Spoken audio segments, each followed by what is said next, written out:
যেতিয়ালৈকে অসমীয়া জাতি থাকিব, যেতিয়ালৈকে অসম থাকিব, তেতিয়ালৈকে জুবিন দা নামৰ যি সত্তাটো সেই অসমীয়া জাতিৰ মাজত জীয়াই থাকিব। মন্ত্ৰী MLA চব পাপৰহে মাত্ৰ, দেখিবলৈ খাদ্য আচলতে শব্দ। ক্ষমতাৰ জোৱাৰত আমি আছো মুগ্ধ, জাগ্ৰত জনতাক কৰি দিশভ্ৰষ্ট। নমস্কাৰ, এই মতে মোৰ লগতে কেইবাটা খবৰ বনিটো চাবলৈ চেনেলটো ছাবস্ক্ৰাইব কৰি ভিডিঅ'টো লাইক কৰি ভিডিঅ'টো শ্বেয়াৰ কৰি দিব আগলৈ। চেম্বাৰৰ সিদ্ধান্ত অধিবক্তাই জুবিন গাৰ্গক অপমান কৰাত জুবিন গাৰ্গৰ অধিবক্তাই কি উত্তৰ দিলে চাই থকা সম্পূৰ্ণ প্ৰতিবেদন। জুবিনৰ অধিবক্তাই কৈ দিছে যে সিহঁতক মই চিনি নাপাওঁ, ইউ ডোণ্ট কেয়াৰ বুলি কৈ দিছে। ডক্টৰ চেম্বাৰৰ অধিবক্তাই মই খাতিৰ নকৰোঁ বুলি এই মন্তব্য কৰিছে জুবিন গাৰ্গৰ অধিবক্তাই। You don't care. সিহঁতৰ অধিবক্তাই জুবিন গাৰ্গক কোন হয় নাজানে বুলি এই মন্তব্য কৰিছিল চেম্বাৰৰ মহন্তৰ অধিবক্তাই। মই এজন অধিবক্তা, কেনেকৈ উত্তৰ দিব লাগে ময়ো জানো। এই মন্তব্য কৰি জুবিন গাৰ্গৰ অধিবক্তাই ফাঁচী আদালতত সাক্ষ্য প্ৰদান কৰি মন্তব্য যোৰহাটৰ ৰাহুল গোস্বামী কি মন্তব্য কৰি চাই থাকক আমাৰ সম্পূৰ্ণ প্ৰতিবেদন। জুবিন দাই নিৰাপদ একদম পাব এইবাৰ। আৰু এটাই কথা ভাল লাগিছে কি ইমান তৎক্ষণাত যিটো SIT CM ছাৰে যিটো কৰিলে, এতিয়া ইমান কম সময়ত যে এখন SIT গঠন কৰি চাৰ্জশ্বিট 90 ডেজৰ ভিতৰত CM ছাৰে ইমানখিনি যে আগবঢ়াই দিয়ে জুবিন দাৰ কাৰণে, CM ছাৰক থেংক ইউ জনাইছোঁ আমি। জুবিন দাৰ কথা ইমানখিনি কথা ক'ব ওলাইছে তেখেতে তেনেকুৱা মানে সেনেকুৱা নহয়। জুবিন দাক আমি চবেই জানো, জুবিন দা আমাৰ আৱেগ হয়। জুবিন দাক কেনেকৈ আমি সৰুৰ পৰা জুবিন দাৰ কাৰণে শুনি ডাঙৰ হৈছোঁ। চৰিত্ৰ কথা কৈছে, কিবা কিবি কথা কৈছে আৰু নহয় জানো, আমি চবেই জানো তেখেতৰ গা বেমাৰী মানুহটোক লৈ গৈছে এনেকৈ। চ' তেখেতে নিজে গম পাব লাগিছে এজনী বেমাৰী মানুহ কেনেকৈ টেক কেয়াৰ কৰিব লাগে। তেখেতৰ মেনেজাৰৰ লগত গৈছে। আমি ইমান বেছিকৈ ডিটেইলছত নকওঁ, এতিয়া কোৰ্টত যিহেতু আমাৰ চলি আছে এতিয়া। চ' এটাই ভাবোঁ কি জুবিন দাই জল্দি ন্যায়টো পাওক, আৰু যিটো প্লেন যিটো কৰিলে ৰাইজে, যেনেকৈ জুবিন দাক এনেকুৱা কৰিবলৈ যোনে প্লেন কৰিলে তাহাঁতি যাতে উচিত শাস্তিটো পাওক, ওলাব নালাগে তেখেতে। আমাক তাৰ অধিবক্তাই কৈছে আমাৰ সেইটো দৰকাৰেই নাই। জুবিন দাৰ ন্যায়টোৰ কাৰণে যদি এগেইনষ্টত লাগিবলৈ কথা কয়, উই ডোণ্ট কেয়াৰ তাহাঁতৰ কাৰণে। আমাক দৰকাৰেই নাই, তাহাঁতি অধিবক্তা হওক কেনেকুৱা হওক আমাৰ দৰকাৰ নাই। সেই জুবিন দাৰ ন্যায় পাব লাগিব। এগেইনষ্টত কথা ক'লে আমিও দিম।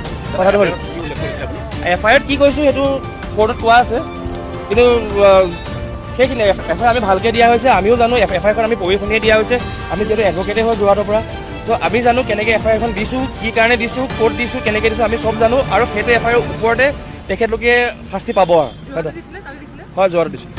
ওপৰতটো পূৰা কথা সুধিছে, ওপৰতে একদম বাহিৰৰ পৰা এডভকেট লগাই লৈছে। তেখেতে জুবিন গাৰ্গক কোন চিনিয়ে নাপায়। প্ৰথম কথা তেখেতে জুবিন গাৰ্গৰ মানে এগেইনষ্টত তেখেতে কথা ক'বলৈ আহিছে। সেইটোৱে চাই চবতকৈ হাঁহি উঠিলে আমাৰ। আৰু নাম ৰাহুল গোস্বামী, জয় জুবিন দা। প্ৰথমতে আমি ক'ব খুজিছোঁ জুবিন দাই নিৰাপদ একদম পাব এইবাৰ।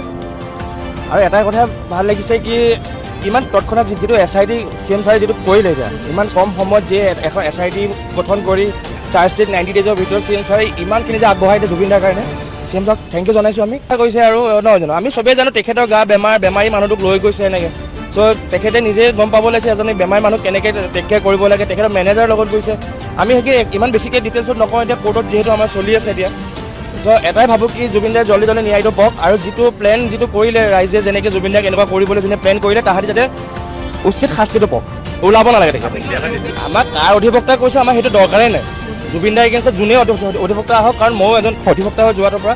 ত' মই জানো কি তাহাঁতি কেনেকৈ উল্টা ক্ৰছ কৰিব বা কি কৰিব, আৰু সেইটো আমি খাতিও কৰা নাই। তাহাঁতি যদি ইমান জুবিন দাক মানে জুবিন দাৰ ন্যায়টোৰ কাৰণে যদি এগেইনষ্টত লাগিবলৈ কথা কয়, উই ডোণ্ট কেয়াৰ তাহাঁতৰ কাৰণে।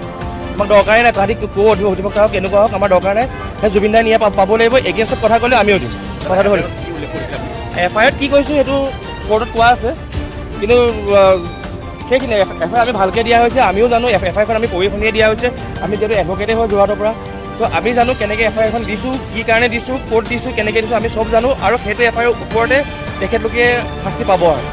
এতিয়া এইবছৰ পৰৱৰ্তী খবলৈ মই তাতকৈ ডাঙৰ খবৰ দিবলৈ লৈছোঁ। এটা ডাঙৰ খবৰ, এতিয়াৰ পৰা চিন্তা কৰিব নালাগে গেছ চিলিণ্ডাৰৰ বাবে। মাহে মাহে গেছ চিলিণ্ডাৰ আগত দৰে আপোনালোকে পাই থাকিব, এই মন্তব্য কৰিছে মুখ্যমন্ত্ৰী হিমন্ত বিশ্ব শৰ্মাই।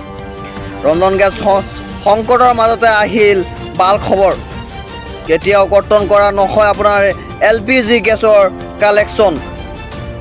ৰন্ধন গেছ চিলিণ্ডাৰক লৈ চৰকাৰৰ 7টা নিয়ম। এই 7টা নিয়ম কি কি চাই থাকক। গ্ৰাহকৰ সুৰক্ষা ব্যৱস্থাৰ প্ৰতি লক্ষ্য ৰাখি আহি গ'ল এই নিয়ম। LPG কলা বজাৰ নাইকিয়া কৰাৰ বাবে চৰকাৰে ডাঙৰ সিদ্ধান্ত লৈছে।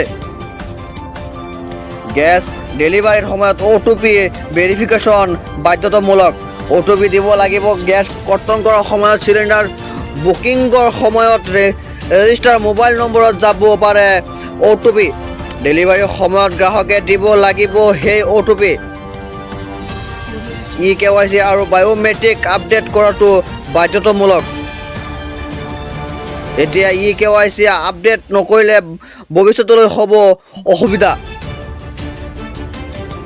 পঞ্জীভুক্ত মোবাইল নম্বৰ সক্ৰিয় কৰি ৰাখিব লাগিব গ্ৰাহকে চহৰত এটা চিলিণ্ডাৰৰ লোৱাৰ 25 দিনৰ পিছতহে কৰিব পাৰিব আন এটা চিলিণ্ডাৰ বুকিং গ্ৰাম অঞ্চলত আন এটা চিলিণ্ডাৰৰ বুকিং 45 দিনৰ পিছত কৰিব পাৰিব এই ঠিকনাতে বহু কালেকশ্যনৰ তথ্য পালে হ'ব তদন্ত এই নিয়ম মানি চলিলে গ্ৰাহকক সময়তে দিয়া হ'ব চিলিণ্ডাৰ কেতিয়াও কৰ্তন কৰা নহয় আপোনাৰ LPG গেছৰ কালেকশ্যন